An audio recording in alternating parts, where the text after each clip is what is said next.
French President Emmanuel Macron on Wednesday announced he would discuss extending France's nuclear deterrent to European partners and raised the possibility of sending European troops to Ukraine to enforce a peace deal, as Europe scrambles to respond to Donald Trump's upending of the transatlantic alliance. In an address to the nation, Macron said that the French were legitimately worried about the start of a new era after Trump began his second stint in the White House by reversing U.S. policy on Ukraine and risking a historic rupture with Europe. "I want to believe that the United States will stay by our side, but we have to be prepared for that not to be the case," he said bluntly. Trump has made clear his desire to swiftly end the war caused by Russia's 2022 full-scale invasion of Ukraine through direct negotiations with Moscow. But Macron offered a stark picture of Russia's aggressive behavior, which he said does not seem to know borders after its invasion of Ukraine. "Russia has become, at the moment I am speaking to you, and for the years to come, a threat to France and Europe," he said. "It would be madness to remain a spectator in this world of danger. Who can believe that this Russia of today will stop at Ukraine?" he asked. Russia has become a threat for France and Europe. But he warned Trump that peace cannot be agreed at any cost, and there cannot be a ceasefire that is too fragile. "Won't fight today."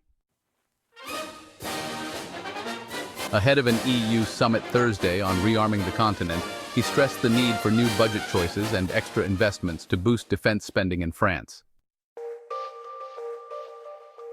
Meanwhile, Macron said he would open a debate on extending France's nuclear deterrent to other European nations, following a historic call from likely next German Chancellor Friedrich Merz on extending that umbrella of protection.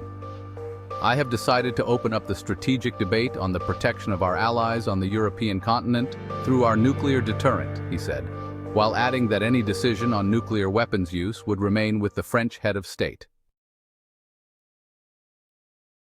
He also reaffirmed that European military forces could be sent to Ukraine if a peace accord was signed to ensure that Russia does not invade its neighbor again. A peace agreement for Ukraine would be backed perhaps by the deployment of European forces, Macron said. "They won't go to fight today, they won't go to fight on the front line, but they would be there once a peace deal is signed, to guarantee it is fully respected," he said. He added European chiefs of staff would meet in Paris next week to discuss how to support Ukraine after a peace deal.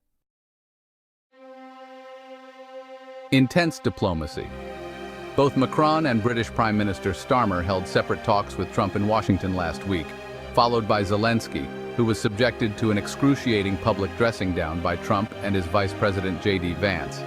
But Zelensky appears to be seeking to lower the temperature after Friday's White House bust-up with Trump, where the U.S. president accused the Ukrainian leader of not wanting peace and gambling with World War III.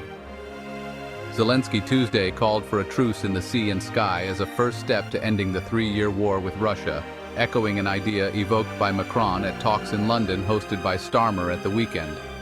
Meanwhile, Macron is mulling a joint visit to Washington alongside Zelensky and Starmer, the French government spokeswoman said Wednesday.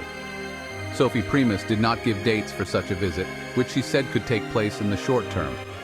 The presidency then sought to dampen expectations, saying no new visit by Macron to Washington was being considered at this stage.